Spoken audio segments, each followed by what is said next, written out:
ഇന്ന് തന്നെ സബ്സ്ക്രൈബ് ചെയ്യൂ, നിങ്ങളുടെ പ്രിയപ്പെട്ട ഷോസ് കാണൂ. ജീവൻ പറയുന്നതും ജീവൻ കാണിക്കുന്നതും ഒക്കെയല്ലേ അവൾക്ക് കാര്യം. ജ്യോതിയുടെ കാര്യത്തില് മനുവിനെ തേടി പിടിച്ച് ഇവിടേക്ക് കൊണ്ടുവന്നപ്പോ മുതൽ ലോകത്തിലെ ഏറ്റവും നല്ല പുരുഷനെന്നാ നിത്യയുടെ മനസ്സിലവൻ.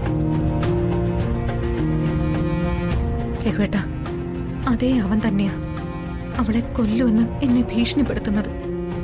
വല്ലാത്തൊരു പ്രതിസന്ധിയാണ്. തള്ളി പറയേണ്ടി വരുന്നതും ഒഴിവാക്കേണ്ടി വരുന്നതും സ്വന്തം മകനെ തന്നെയാണ്. ഒരവയവത്തിന് ക്യാൻസർ ബാധിച്ചാൽ അത് മുറിച്ചു കളയല്ലേ ചെയ്യുന്നത്. ഇത് മുറിച്ചു കളയേണ്ടി വരും. എത്ര വേദന സഹിച്ചിട്ടാണെങ്കിലും അവളെ ഞാൻ അവന് വിട്ടുകൊടുക്കില്ല. ഒരിക്കൽ ഒരൊറ്റ നിമിഷത്തിൽ അവന്റെ മുഖത്ത് മാറി വരുന്ന ആ ഭാവമുണ്ടല്ലോ, അതൊന്നും അവളെ കാണിച്ചു കൊടുക്കാൻ എനിക്ക് പറ്റിയാ മതി. എന്റെ മോളെ പിന്നെ എനിക്ക് നഷ്ടപ്പെടില്ല. പേടിയാണ് രഘുവേട്ട. അവളുമായിട്ട് പുറത്തു പോകുമ്പോ, ഒന്നിച്ച് ഒരു വണ്ടിയിൽ സഞ്ചരിക്കുമ്പോ ഒക്കെ എനിക്ക് പേടിയാ. വിഷമിക്കില്ലടോ. പ്രതിസന്ധികൾ ഉണ്ടാകുന്നുവെങ്കിൽ അതുപോലെ തന്നെ അതിന് പരിഹാരങ്ങൾ ഉണ്ടാവുന്നില്ലേ? അതിന്റെ ഏറ്റവും വലിയ ഉദാഹരണമല്ലേ ജ്യോതിയുടെ കാര്യം. വല്ലാത്തൊരു പൊള്ളലായിരുന്നില്ലേ അത് നമുക്ക്. അത് അവസാനിപ്പിക്കുകയാണ്.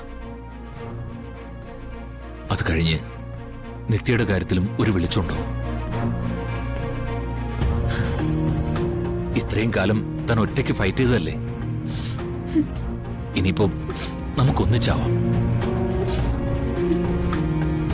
ഈ പ്രതിസന്ധികളൊക്കെ ഒന്ന് മാറിയിട്ട് കുറച്ചു നാളെങ്കിലും മനസ്സമാധാനായിട്ട് നമുക്കൊന്ന് ജീവിക്കണ്ടേ സുജാതെ? വേണം. മക്കള്, മരുമക്കള്, അവരുടെ കുഞ്ഞുങ്ങള്, അവരുടെയൊക്കെ ഇടയില് അവരെയൊക്കെ നോക്കി സന്തോഷത്തോടെ ഒന്നിരിക്കണം രഘുവേട്ട. തീരെന്ന് മടുത്തു. തൽക്കാലം ഹരിയെ എങ്ങും പോകാൻ അനുവദിക്കാൻ പാടില്ല.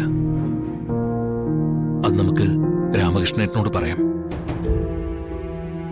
നിത്യയുടെ കാര്യത്തിലെല്ലാം അവസാനിപ്പിക്കുമ്പോ ബാക്കി ഒരു ഉത്തരമേ ഉള്ളൂ, അതവനാണ്. മരിച്ചുപോയി എന്ന് കരുതുന്ന ഒരു മകൻ തിരിച്ചു വരുമ്പോ ഒരമ്മയുടെ മനസ്സ് എത്ര സന്തോഷിക്കേണ്ടത്. പക്ഷെ വല്ലപ്പോഴും ഒക്കെ ഒരങ്ങ് ചത്തുപോയെങ്കിലെന്ന് ഞാൻ കരുതാറുണ്ട്.